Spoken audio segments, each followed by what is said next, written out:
people here tonight. Let me thank the MSB Choir, Old 97s for their music, Davida Hukarthi, the AFL-CIO First Vice President, Ernie Moran, Pauline Mims, Brian Bryant, an old friend of mine and yours, Jim Hightower, Kendall Scudder, Beto O'Rourke, and the great leader of the Progressive Caucus in Congress, Greg Kazar.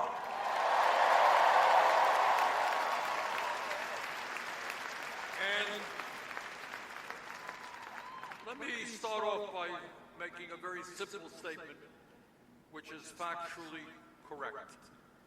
The future of American politics rests in Texas.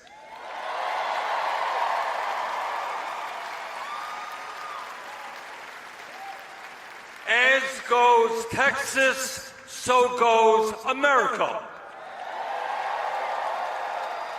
And you can do it. As Greg and Beto have indicated for too many years, the Democratic Party has turned its back nationally and in Texas on the needs of working people. Let's go out, let's change that.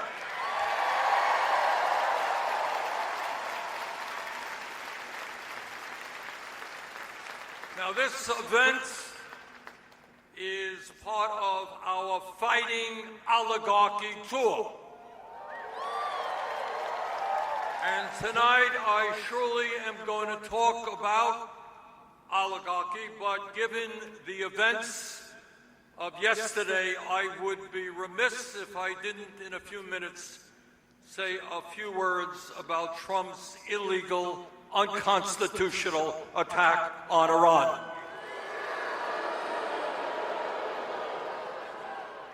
But before I get there, let me say something about where I see our nation today. And what I'm going to tell you is not something you're going to see in the corporate media, and it's certainly not something that you're going to hear talked about very much on the floors of Congress. And the good, there is both bad news and good news. And the bad news is that, in my view, our country today faces more serious crises than we have ever faced in the modern history of our country. I wish I could tell you, especially for the young people, to tell you that that is not the case, but it is. And what's even making it worse is that we have a president who almost every single day goes out of his way to undermine our values and the needs of working families. But here is the good news. The American people are standing up and they are fighting back.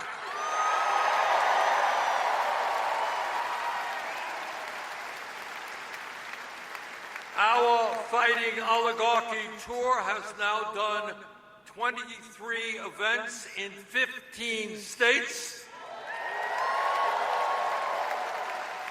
And we have brought out well over 270,000 Americans, Democrats, Republicans, Independents.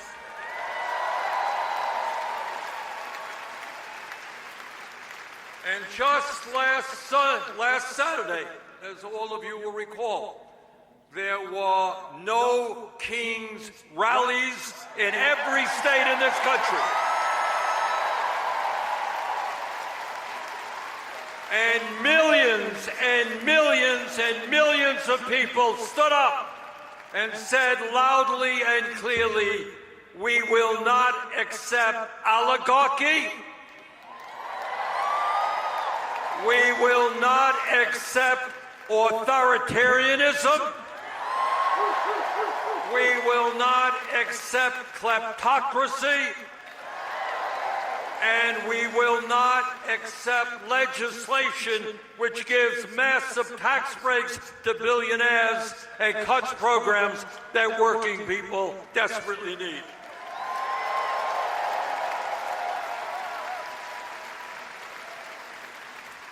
Let me cut right to the chase, and that is that right now, in America, we are living in an oligarchic form of society, and our democracy is being undermined. Never before in the history of our country have so few people had so much wealth and so much power, economic power and political power, and together we're going to change that reality.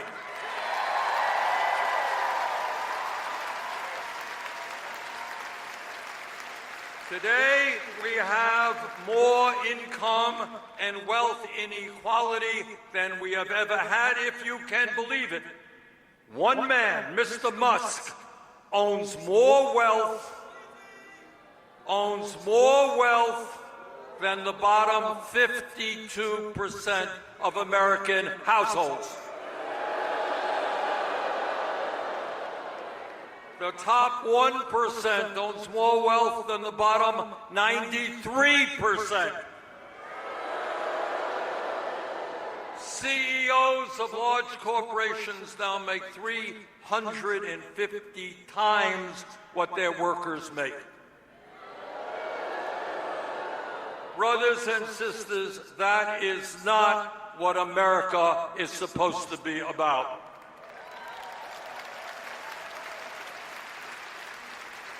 But it's not just income and wealth inequality. Today, we have more concentration of ownership in the economy, sector after sector: agriculture, transportation, financial services, media. You got a handful of large corporations owning that sector, charging us the prices when we go to a grocery store that they want. We got to start breaking up those huge corporations.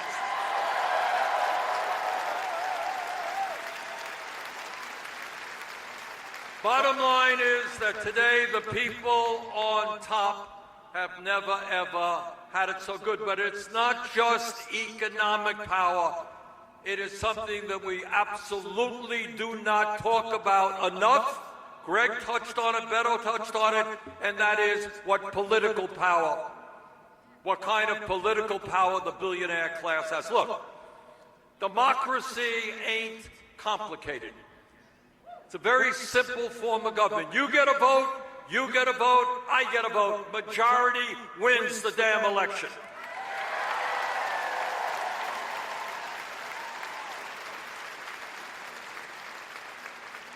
And what elections are supposed to be about is, if you want to run for office, and I hope that many of you will, but if you want to run for office, you should not have to go begging to some bloody billionaire for campaign funding so that you can win an election.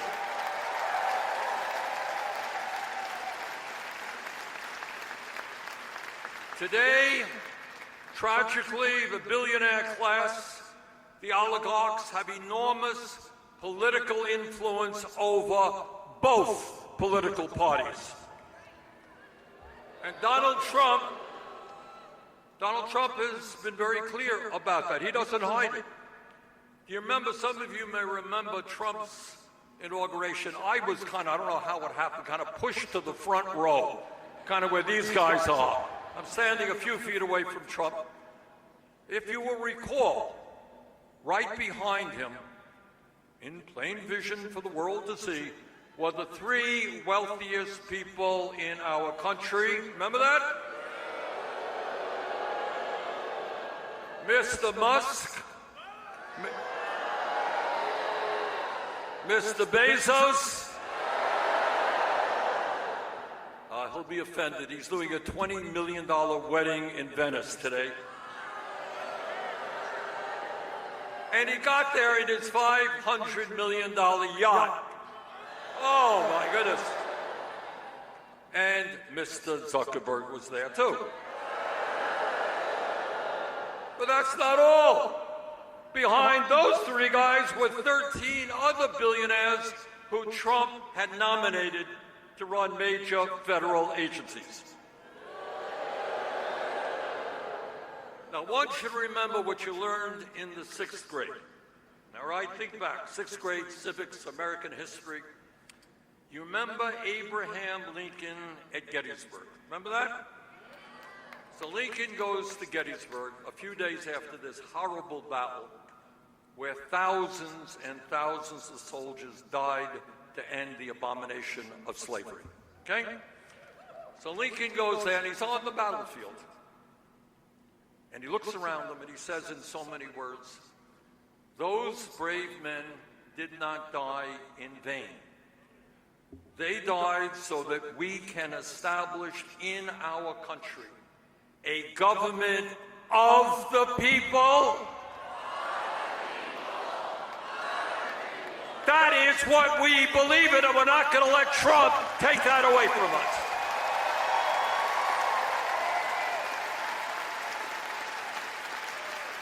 Too many people have fought and died to defend American democracy, and Trump is not going to take that away from the American people.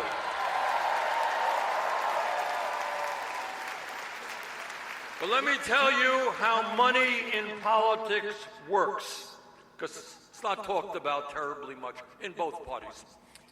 For a start, Mr. Musk spends $270 million to get Trump elected. Got it?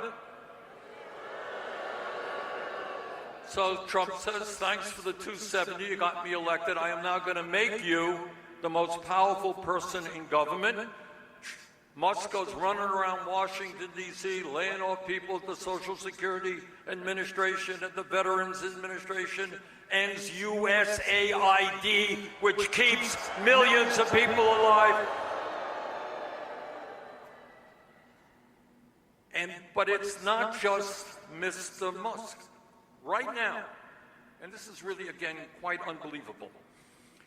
Right now, if there is any Republican member of Congress who wakes up one morning and says, "You know, I think maybe it's not a great idea to give massive tax breaks to the rich and cut programs that my constituents need. I'm not going to vote for this terrible reconciliation bill." If anybody were to do that, the very next day, Musk or Trump would say, "We are going to primary you and throw you out of office."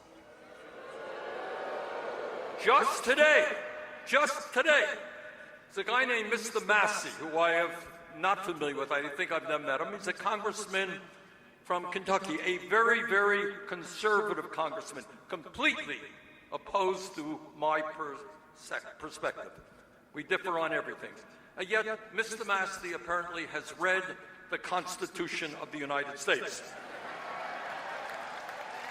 And he has been public that Trump has violated the War Powers Act, does not have the authority to. And just today, for his crime of defending the Constitution, Trump announced that they are going to primary Mr. Massey. In other words, you know, there was a time, and I'm old enough to tell you this to be true, there were independent members of Congress. They stood up and they said, "Look, I'm here to represent my constituents. This is what I believe. You don't like it, tough luck." But that is not the Republican Party today. If you stand up in any way to Trump or Musk, they are going to try to defeat you politically. But I wish I could tell you it's just the Republican Party. It is not. All right, now let me tell you something else. In my view, what the Netanyahu government in Israel is doing is absolutely horrific.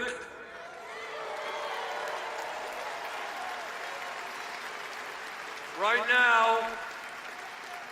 now, what they are doing is literally starving Palestinian children in Gaza. And I brought forth two very simple resolutions, which said basically, given the fact that the Netanyahu government is breaking international and American law, we should not provide them with one nickel more in U.S. military aid.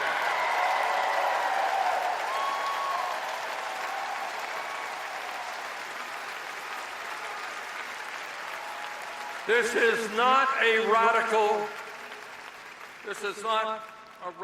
resolution, yet I can only get 15 votes in the Senate on one and 16 on another. Now, why is that? Do you think it is because members of the Senate feel good about children in Gaza starving to death? They don't. You think they don't know what's going on? They do. But they understand that if they stood up and said, we're not going to give another nickel to the murderous government of Netanyahu, you know what happens to them? The next day, Democratic super PACs like AIPAC say, you're out of here. And that is why, in my view, there is no more important political issue than ending this disastrous Citizens United Supreme Court decision.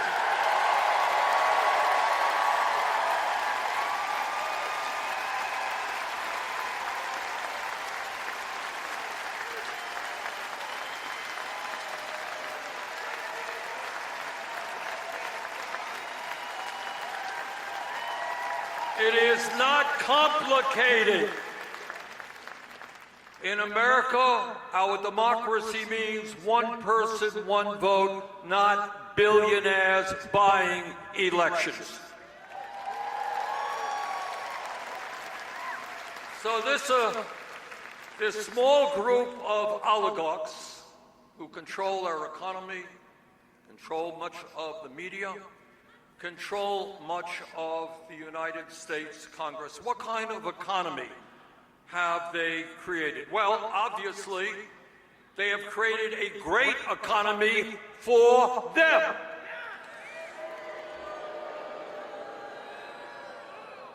The truth is, the people on top today have never, ever had it so good in the history of our country.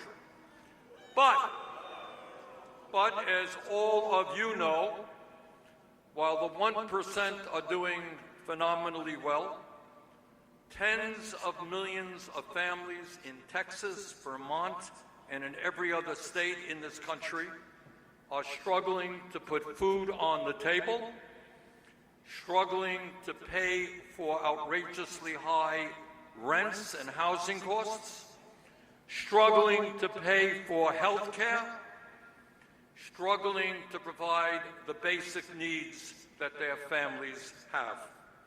And here is again a reality that we don't talk about very much. You live right now in the richest country in the history of the world. But in the midst of all of that, 60% of our people are living paycheck to paycheck. Do you all know what that means? I grew up in a family that lived paycheck to paycheck. I suspect many of you are living paycheck to paycheck, correct? What does that mean? It means you got no savings. What else does it mean? You can't afford rent. What else? Can't afford health care. What else? Can't afford to take a vacation. What else? You can't afford to put any money in the bank and save for retirement. What else? All right. And on it goes. But here is the point that we don't talk about, and that is if you are in a family, the majority of American families, that are struggling every day and worrying about how you're going to feed the kids. What happens if my mom, my dad gets ill? We can't afford the prescription drugs. I don't have enough money to take them to the doctor. If, God forbid, there's an operation, our family's going to go bankrupt. What happens if my car breaks down? Right? My car breaks down, costs $1,000 to get it fixed. You know, most families in America don't have that $1,000. And what happens? You can't get to work because your car broke down. You get fired. And if you get fired, you got no income and your family is in deep doo-doo. That is the reality facing millions of families. And at the end of the day, you know what all of that stress does? What does stress do to people? It kills them. It does. This is not just rhetoric, it's what doctors tell us. Stress, day after day, about how we can survive impacts your body, your cardiovascular system, impacts your mental health. And here is the sad reality.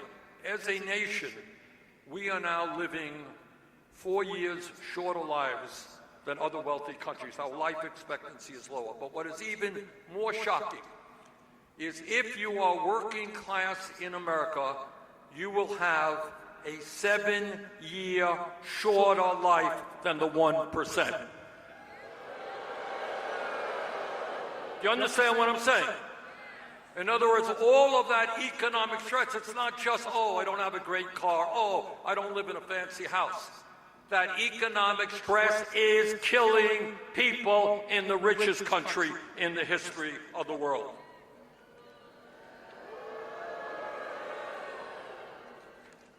Today in America, half of older workers have nothing in the bank as they face retirement. You got that? People have worked their entire lives, 60, 65, they got nothing in the bank. 22% of our seniors are trying to get by on $15,000 a year or less. 85 million Americans are uninsured or underinsured. We have the highest rate of childhood poverty of almost any major country. 800,000 Americans sleep out on the streets, and 20 million families spend half of their income on housing. Millions of kids can't afford to fulfill their dream of a higher education. Brothers and sisters, this is America. This is the wealthiest country in the world. We must not allow that to continue happening.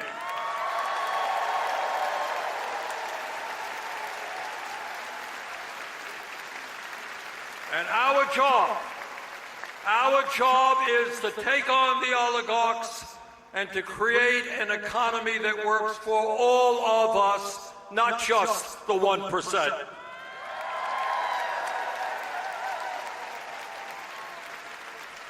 And as bad as all of that is, if you can believe it, what Republicans and Trump are proposing right now is a reconciliation bill, Trump's big, beautiful bill.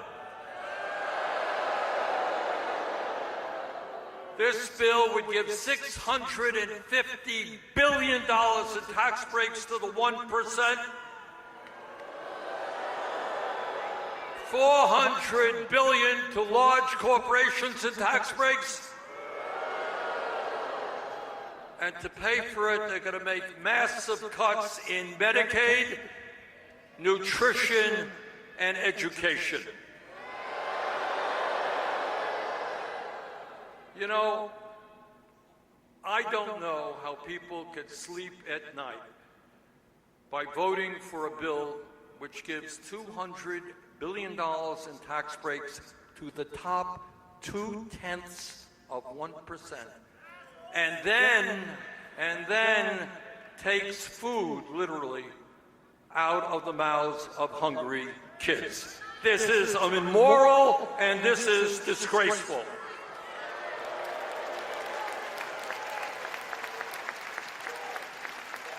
So, brothers and sisters, we have got to do everything we can to fight Trump's agenda, but we have got to do something else. We need to go on the offense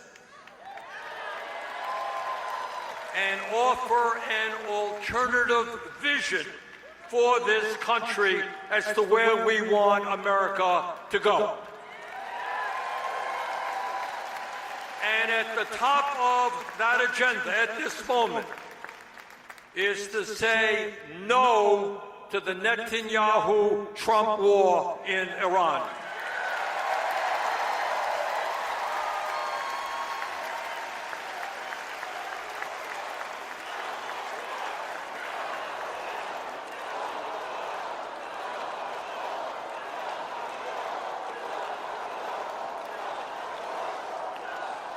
Let me just tell you a story, if I might.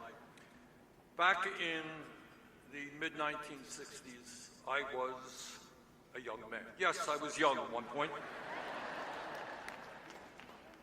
And at that point, the American government, then under Democratic leadership, lied to the American people and took us into a terrible war in Vietnam. Now, I know a lot of young people might not be familiar with that war, but the American people were lied to about what South Vietnam was doing and so forth and so on. And we went into that war. In that war, 58,000 young Americans died, and over 300,000 were wounded. The Vietnam War devastated my entire generation. It will never leave my mind, because those were my friends, people my age who went off to Vietnam. My wife had a couple of good friends, went off to Vietnam, never came back. And for those who came back, it's not just 300,000 who were wounded.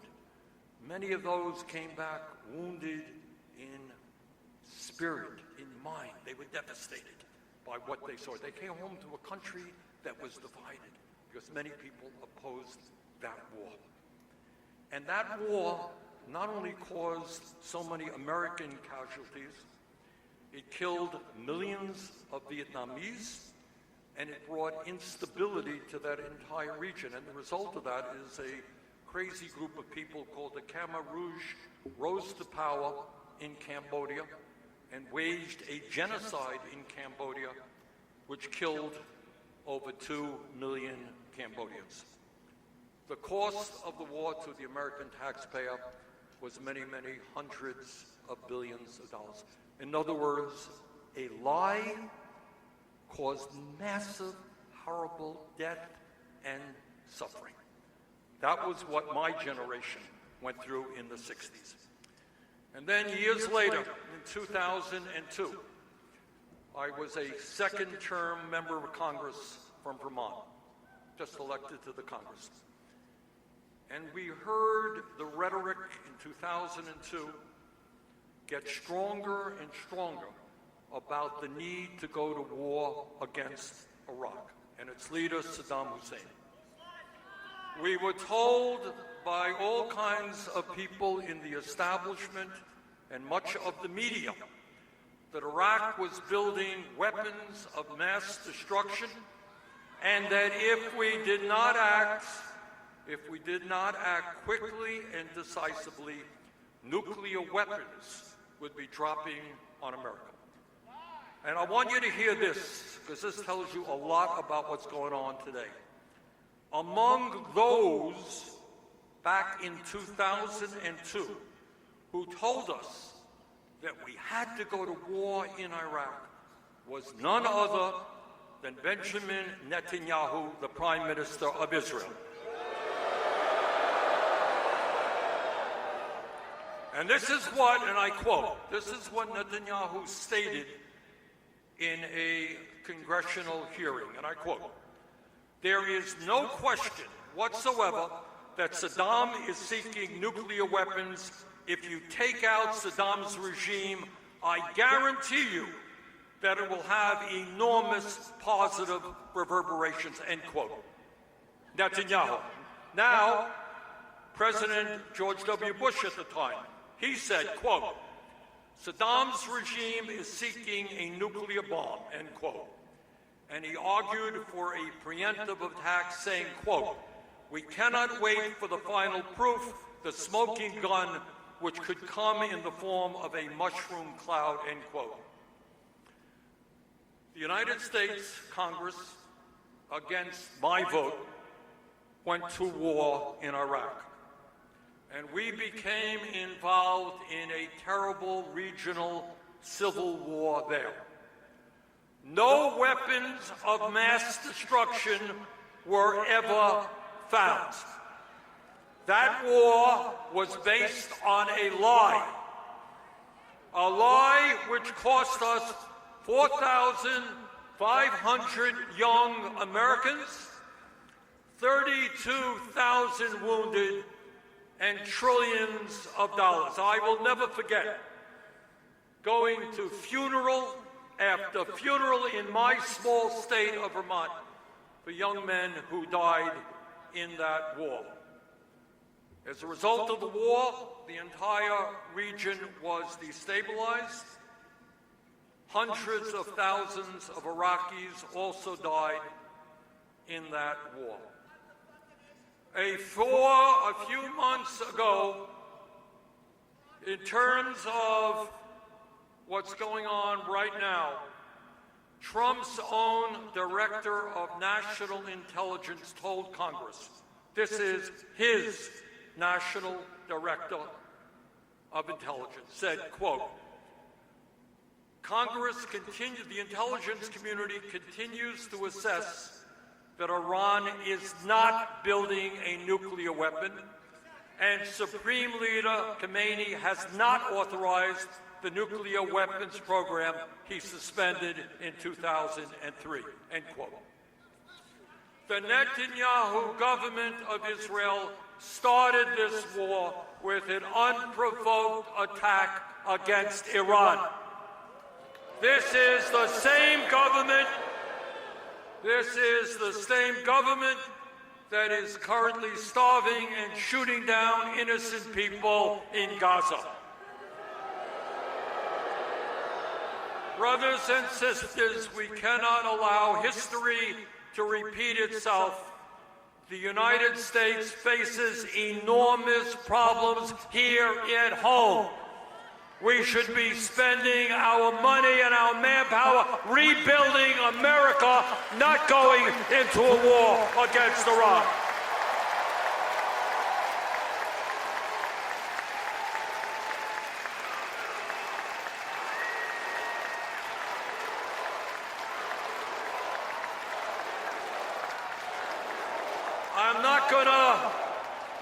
I am not gonna tell you that the fight against the oligarchs and the war makers is going to be easy. It is not going to be easy. They have enormous wealth. They have enormous power. They control much of the media. But this is what I do know. The American people do not want a government of billionaires. They want health care as a human right. They don't want tax breaks for oligarchs. They want the rich to start paying their fair share of taxes. They don't want a war with Iran. They want to invest in our own people. Now, Trump and other demagogues gain power by dividing us up. By dividing us up by the color of our skin or where we were born or what our religion might be. Brothers and sisters, let us not allow them to divide us up. Let us stand together. Let's take them on. Let's transform this country. Thank you all very much.